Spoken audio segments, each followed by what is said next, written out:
to be the most dangerous place on Earth. Yeah, they call it Snake Island. It's off the coast of Brazil, and it's crawling with venomous pit vipers.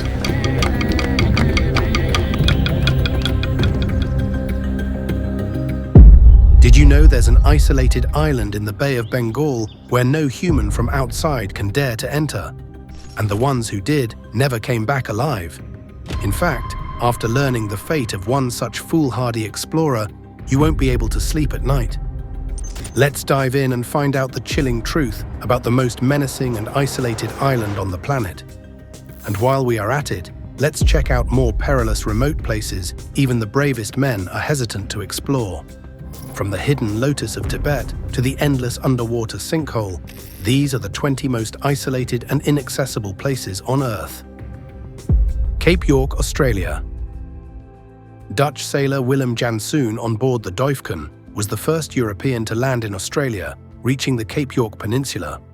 However, this sparsely inhabited peninsula has been inhabited by several Aboriginal tribes for thousands of years. Janszoon's arrival marked the first ever contact between European and Aboriginal Australian people. Today, over 45% of this region is native title, meaning that the traditional owners hold the rights to their own lands. Cape York Peninsula, Australia's northernmost point, extends into the Torres Strait between the Gulf of Carpentaria and the Coral Sea. From Cape York, it continues southward in Queensland for around 500 miles before broadening to its base, which stretches 400 miles from Cairns to the Gilbert River. The relatively undisturbed eucalyptus-wooded savannas, tropical rainforests, and other types of habitat are now recognized and preserved for their global environmental significance. At the tip of the peninsula lies Cape York, the northernmost point on the Australian mainland. It was named in honor of Prince Edward, Duke of York and Albany, by Lieutenant James Cook. Weipa's massive bauxite reserves are the peninsula's principal resource, although locals also heavily rely on cattle and livestock to make a living. The soil in Cape York is poor, old and weathered, making it difficult to work with. This has led to the region being thinly settled and commercial crop attempts usually failing. The climate here is horrendously hot and humid, salties are everywhere. Irukandji lurks at every beach. Not to mention, the gympie, the most dangerous plant in the entire world, is native to this entire peninsula. Basically, this place is the Aussie version of the swamps of Dagobah. Yoda might live there, but reaching his would be a tedious task. That is, if you do reach, because midway your car may be swallowed by floodwaters and mud.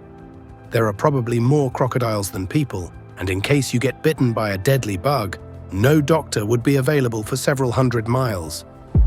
Sarisarinama Mountain.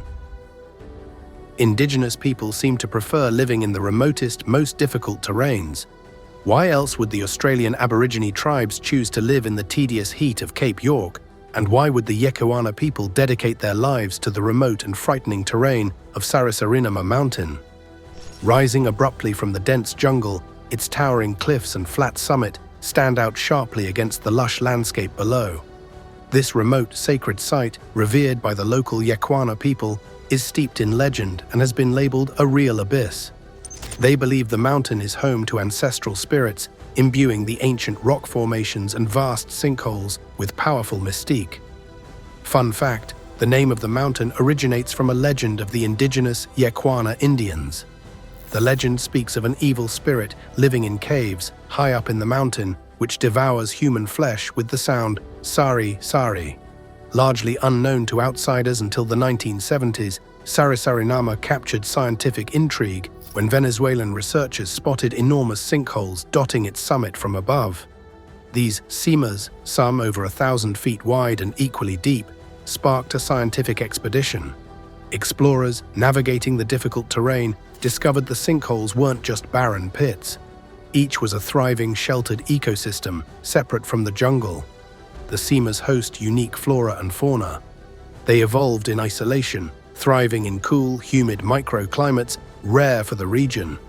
This peculiar environment fosters plant and animal species unseen elsewhere, making Sarisarinama not only a geological wonder, but also a biological one. Danakil Depression, Ethiopia. From Venezuela's Satanic Mountains splattered with sinkholes we descend into a place that seems torn from the pages of a sci-fi novel, the Danakil Depression in Ethiopia's northeastern desert. Here, in one of Earth's most inhospitable environments, life battles against elements that seem designed to destroy it. The landscape is a surreal patchwork of salt flats, sulfur springs, and lava lakes, where temperatures often soar above 120 Fahrenheit, earning it the title of one of the hottest places on the planet. At 400 feet below sea level, it also claims the lowest point in Africa. The salt flats, remnants of ancient evaporated lakes, stretch out in a blinding white expanse. Only the occasional salt miner, braving the heat, breaks it. Nearby, sulfur springs bubble and hiss, their toxic fumes and vibrant colors painting a vivid picture of Earth's raw geological power. The molten lava lakes roil with molten rock, a molten invitation into the planet's fiery core. Yet, against all odds, life flourishes. Extremophile microorganisms adapted to these brutal conditions thrive in the mineral-rich pools, offering scientists insights into life's resilience. Beyond its fascinating geology, the Danakil holds the keys to some of biology's most profound questions. In 1974, researchers found the remains of Lucy in the Danakil Depression, an early ancestor of modern humans dating back 3.2 million years. The acidic springs of the Dalol crater have attracted scientists in the search for microbes as they seek to understand the origins of life on Earth, as well as the possibilities for early-stage life on Mars. Siachen Glacia. While the Danakil Depression may behold the secret of the earliest life on Earth, the next treacherous terrain on our list might just be the reason life comes to an end. An astronaut aboard the International Space Station captured this image of the Siachen Glacia on the spine of the Karakoram Mountains in Central Asia.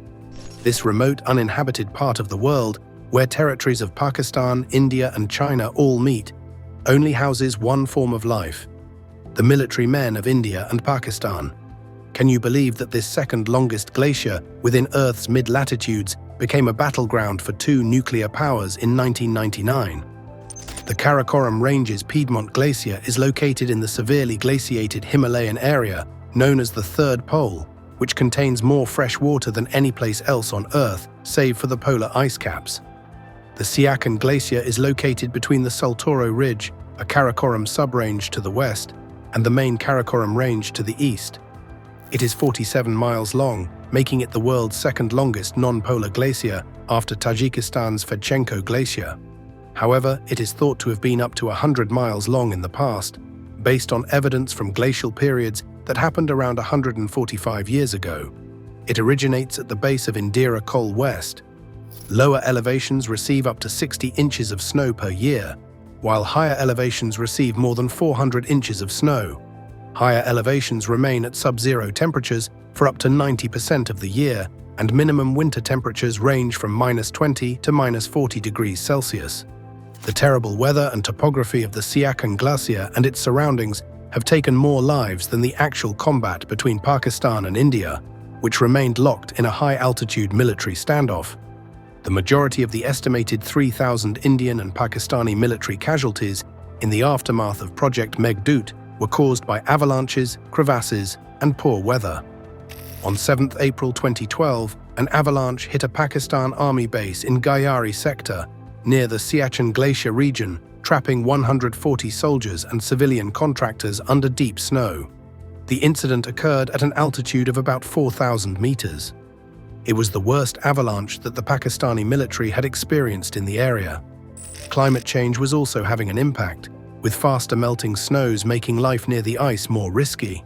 Furthermore, the presence of both nations' armed personnel resulted in the dumping of vast amounts of non-biodegradable debris on and around the glacier, which subsequently contaminated the Nubra, Shyok, and Indus rivers. Devon Island. Just like the freezing hell of Siachen, the next place on our list has robbed many innocent people of their life. If Devon Island sounds familiar, that's likely because of the Lost Franklin expedition. Yes, this is the place that claimed 129 lives aboard HMS Erebus and HMS Terror. This island in Canada's Arctic might just be Earth's closest attempt to look like Mars. A desolate, otherworldly wasteland, it stretches endlessly across 21,000 square miles, stark and empty as far as the eye can see. This isn't just any barren landscape, it's the world's largest uninhabited island. Temperatures plunge to -58 Fahrenheit. Its rugged terrain is unmatched on Earth. At its heart lies the Horton Impact Crater, a 14-mile-wide scar, a relic of a meteorite strike from 39 million years ago. With its rocky stretches and fierce conditions, NASA chose Devon Island as the ultimate testing ground for Mars-bound tech. Here, engineers and scientists gather to push rovers to their limits and fine-tune spacesuits tough enough to brave cosmic radiation. Every experiment here is a rehearsal for the real deal. For over 2 decades, NASA's Horton Mars project has turned this frozen desert into a training ground for the boldest space explorers of tomorrow. North Sentinel Island. From the barren isolation of Devon Island, we journey to a far warmer yet equally unreachable place.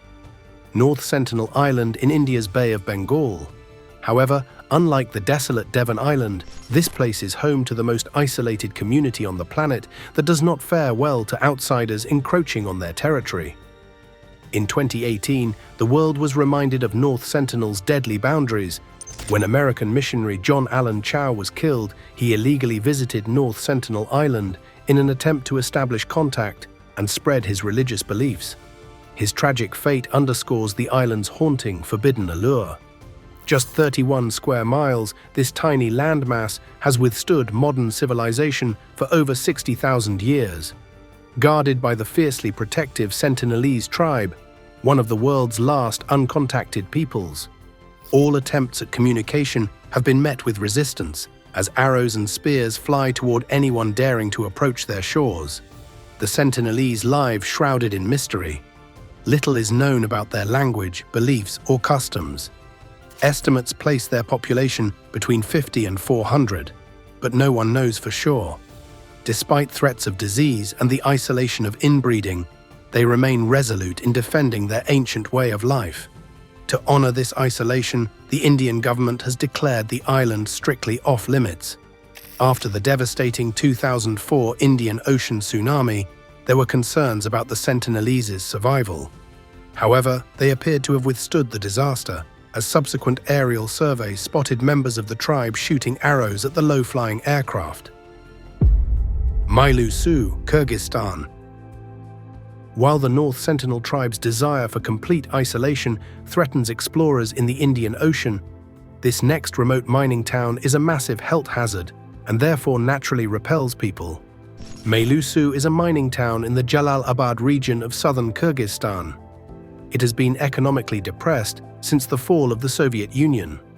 From 1946 to 1968, the Zapadny Mining and Chemical Combine in Veilo Javari mined and processed more than 10,000 short tons of uranium ore for the Soviet nuclear program. The town was once closed to outsiders, with workers getting handsome salaries to perform dangerous work. However, they also buried millions of tons of garbage from the milling of the radioactive metal along the river that flows through it. Workers' well-being was not a top focus at the time, and future health dangers were given little consideration. Radioactive waste is leaking into rivers and fields in the Fergana Valley, producing an environmental and health disaster for the area. The little town of 24,000 inhabitants is now surrounded by almost 3 million cubic meters of uranium waste, accumulated in 23 tailings pits and 13 landfill sites. The most serious issue is that earthquakes, landslides, and significant rainfall events have increased in recent years, damaging uranium tailing storage facilities along the river and mountain slopes and polluting nearby communities. Tamu Musi. Veilo Javari may be a radioactive hotbed, but at least some people have managed to settle in this remote dump. On the other hand, this next place is just completely inaccessible to humans. Why? You may ask. Well, because it is one of the world's largest mountains and single volcanoes on the planet. So how come we can't visit it? That's because it lies around 6,500 feet below the ocean surface. Tamu Musi is a seamount in the northwest Pacific Ocean, sitting atop a triple junction of mid-ocean ridges in the Shatsky Rise about 990 miles east of Japan. It is around 4,500 meters deep. In September 2013, marine geologist William Sager and his team concluded that Tamu Massif is the biggest single-shield volcano ever discovered on Earth, however soon after it was dethroned by the Mauna Kea. Tamu Massif, oldest and largest edifice of Shatsky Rise, is comparable in size to New Mexico or Britain and Ireland together. Thankfully, scientists have estimated that the volcano erupted and became extinct about 145 million years ago during the late Jurassic to early Cretaceous period. Imagine what would it be like living in the continuous fear of a massive underwater eruption that could shake the Earth thousands of miles away. Lake Vostok. Tamu Massif is probably no longer a threat to humanity, but the secrets lurking in the waters of this deep Antarctic lake could wreak havoc in the world. At the foot of the Antarctic ice sheet, about 4 kilometers below the Russian Vostok research station, there is a water buildup the size of Lake Ontario. Lake Vostok is the world's largest subglacial lake. It remains despite surface temperatures that often hover around -60 degrees Celsius, since the bottom of the ice at this location absorbs enough heat from the Earth's interior to keep the lake from freezing. The first mention of lakes within central Antarctica came from a Russian pilot named R.V. Robinson, who in 1961 spotted flat areas within the Antarctic ice sheet. The ice above the southern end of the lake is some 3,700 meters thick, whereas the ice over the northern side of the lake measures about 4,200 meters. Scientists believe that the ice sheet over Lake Vostok has been in existence for at least several million years, and potentially up to 15 million years. The lake's origins may reach back throughout geological time to the Miocene epoch, when the Mediterranean was sometimes a desert and horses were about the size of collie dogs. Mdog. Far away from the barren ice sheet of Lake Vostok, where men of science search for secrets of life, lies an otherworldly heaven where Tibetan Buddhists hide out in search of spirituality. Nestled in the misty mountains of eastern Tibet, Mdog County, known as the Hidden Lotus, emerges as a realm steeped in mystery and legend. This hidden valley, celebrated for its breathtaking natural beauty, serves as a sacred space where the boundaries between the earthly and the divine seem to blur. For centuries, Mdog was shrouded in isolation, accessible only by perilous mountain paths and rickety suspension bridges that swayed over roaring rivers.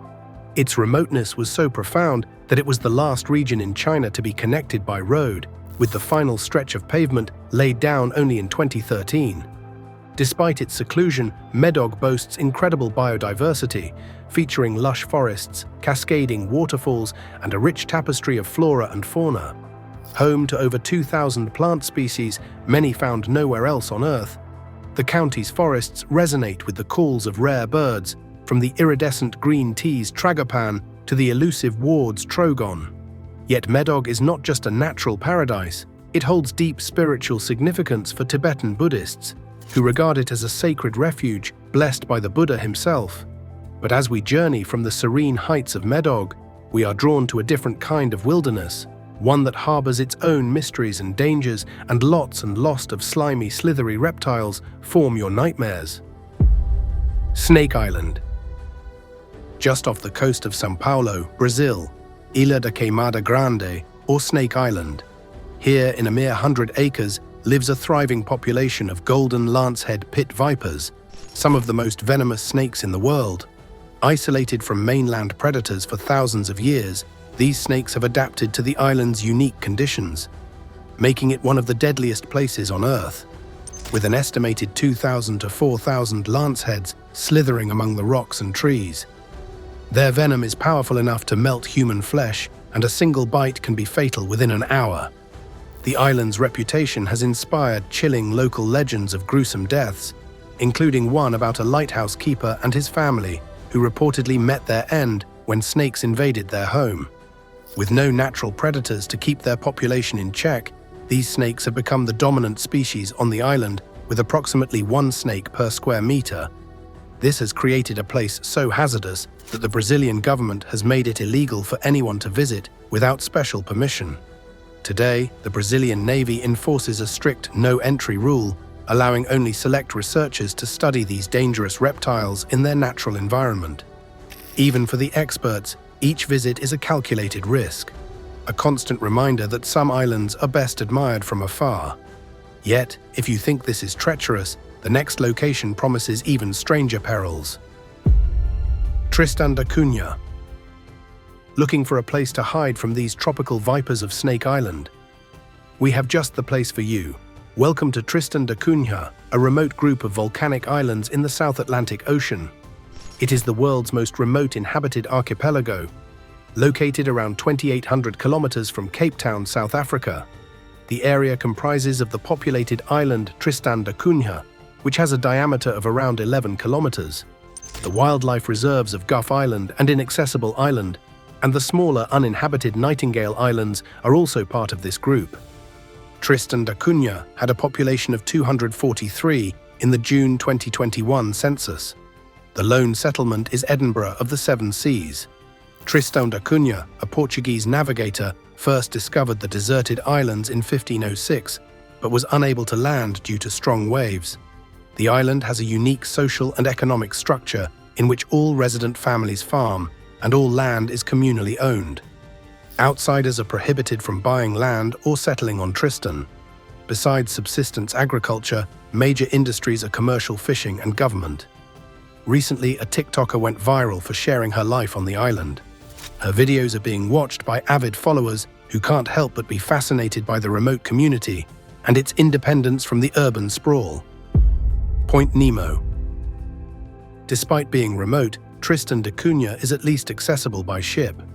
On the other hand, this next landmass on our list is so isolated and away from civilization that the closest humans to Point Nemo are often found aboard the International Space Station, orbiting above the Earth, known as the Oceanic Pole of Inaccessibility, sits 2,600 kilometers from the nearest landmass, making it the most remote location on Earth's surface. Nestled in the South Pacific Ocean, this desolate point is surrounded by vast stretches of water, creating an almost eerie sense of solitude. Named after the fictional Captain Nemo from Jules Verne's 20,000 Leagues Under the Sea, Point Nemo is a place where human presence is virtually non-existent, embodying nature's raw, untouched beauty. Due to its remoteness, it's rarely visited, which allows it to serve as a natural refuge for marine life. Scientists have discovered that the area is home to a variety of unique species that thrive in the absence of human interference, making it a subject of great interest for ecological studies. Yet while Point Nemo represents ultimate isolation, it also serves as a gateway to the mysteries of the deep ocean. However, this next oceanic wonder is so remote, no one has ever reached its other end. Tam Jar Blue Hole. Blue holes may sound scary, but according to NOAA, each one can be an oasis in an otherwise barren seafloor. Blue holes are diverse biological communities full of marine life, including corals, sponges, mollusks, sea turtles, sharks, and more. And now, experts claim they've discovered the deepest one yet in the world, one so massive that they can't even reach the bottom. The Tam Jar Blue Hole in Mexico's Chetumal Bay was formerly regarded to be the world's second deepest known blue hole. However, as researchers stated in an article published in the journal Frontiers in Marine Science, scuba divers traveled to the site at the beginning of December to take a second look and discovered it was significantly bigger than first imagined. The newly reported depth is a little over a quarter mile below sea level into the mesopelagic zone, also known as the twilight zone, due to the considerable reduction in sunlight in this layer. Previously, Tam Jar was estimated to have a depth of approximately 274 meters below sea level. Now the authors have explained, the TJBH is now the deepest blue hole discovered to date, exhibiting water depths surpassing 420 meters below sea level, with its bottom yet to be reached. Hole is a geological wonder and a hotspot for biodiversity. Its unique water chemistry and stratification into layers of different oxygen levels create a diverse environment for marine life, such as corals, sea turtles, sharks, sponges, and mollusks. The sealed caves. If deep, dark, endless holes are your thing, then this next system of underground holes needs to be on your bucket list. Hidden deep within the verdant hills of Perak, Malaysia, the Gua Temperung Caves stand as a stunning testament to the Earth's hidden wonders. These sealed caves stretch over 3 kilometers. They have impressive, untouched limestone formations. Formed over millions of years, their dramatic stalactites and stalagmites create an otherworldly atmosphere that feels like stepping into a primordial realm. Gua Tempurung is not just a geological marvel, it is a rich ecological habitat. Diverse wildlife thrives in its depths. Colonies of bats and many insects coexist in this untouched environment. The cave's chambers whisper tales of ancient history, believed to have sheltered early humans and served as a refuge during turbulent times. Access to Gua Tempurung is limited, with only a few areas explored, allowing nature to reclaim its space. The air within is cool and damp, steeped in mystery and the echoes of water dripping into the subterranean depths. Adak Island. The moist chambers of the sealed caves may behold ancient human history, but if you're looking for reminders of the recent icy rivalry between the US and Russia, Adak Island is the place to go. Nestled at the edge of the Aleutian Islands, where the Pacific Ocean meets the Bering Sea, Adak Island is known as the birthplace of the winds. This treeless, windswept isle once thrived as a bustling military outpost, housing the westernmost city in the United States. In its prime, Adak boasted a naval air station that was crucial during World War II and the Cold War, with over 6,000 personnel at its peak, supported by schools, churches, and even a bowling alley.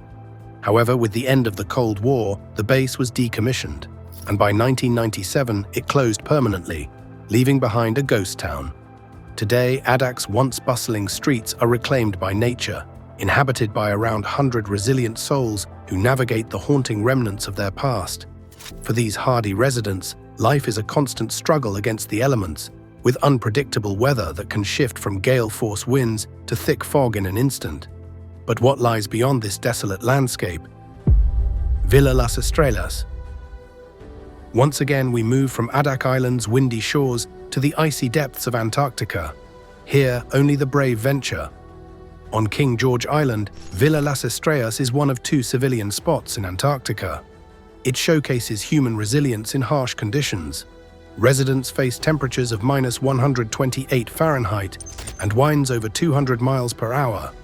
Founded by Chile in 1964, the settlement houses scientists, military members, and their families. It features a school, post office, and small hospital, all built for the Antarctic climate. Life here is unique. Winters bring months of darkness. Residents fight the cold, which can cause frostbite in minutes. They wear special clothing for protection. Isolation is common, with months of no outside contact. Yet many are drawn to this life-seeking scientific discoveries and adventures. Paliston Island. After the Antarctic continent's life-defying odds, we reach another rare isolation, Paliston Island. Here, survival means enduring extreme social isolation. In the South Pacific, 58 people form a close-knit community. They are all descended from a single man. William Masters, an Englishman, arrived in 1863 with 3 Polynesian wives. Their family line has intertwined so much that it is said to resemble a bush. Life on Paliston is a testament to both independence and resilience. With no cars, shops, or running water, residents depend on the sea and land for food. A supply ship brings medicines just twice a year. A single satellite phone links them to the outside world. It keeps them just in the modern era. It's an existence steeped in tradition and community, untouched by the typical trappings of modernity. Ali Gangkar Puensum, Bhutan. While some people are challenging the freezing terrain of the poles, another group is eagerly searching for a hidden peak in the cold, unforgiving mountains. At 7,000 meters, Gangkar Puensum is Bhutan's highest peak. It's also one of the tallest unclimbed mountains in the world. This peak, towering above the Himalayas' pristine landscapes, inspires awe. It is a symbol of beauty and mystery. Gangkar Puensum, on the Bhutan-China border, has a snow-capped peak. It pierces the sky, hidden by clouds that protect its sacred heights. Gangkar Puensum's imposing presence is alluring, yet it remains untouched by human feet. Climbing is banned in Bhutan above 6,000 meters. The mountains are sacred. Bhutan's commitment to its heritage and environment shows in its reverence for nature. The area has lush forests, rushing rivers, and vibrant wildlife. It's a haven for trekkers and nature lovers. The mountain's beauty is imposing. It has cultural significance. Gangkar Puensum is a home to deities celebrated in local folklore. As we delve into this untouched realm, we go from the revered heights of Gangkar Puensum to explore the secrets of another hidden paradise, Veilo Javari. But as we leave Bhutan's mystical mountain that plays hide-and-seek with humanity and seek our next stop, prepare to enter a realm where isolation isn't just chosen, it's fiercely guarded. In the depths of Brazil's Amazon, the Veilo Javari spans 33,000 square miles. This remote land is home to some of the world's last uncontacted tribes. These indigenous peoples have fiercely guarded their autonomy and ancient traditions. They have resisted the pull of modern civilization. In the dense forest, these tribes live in harmony with nature. They rely on ancient hunting and gathering practices to survive.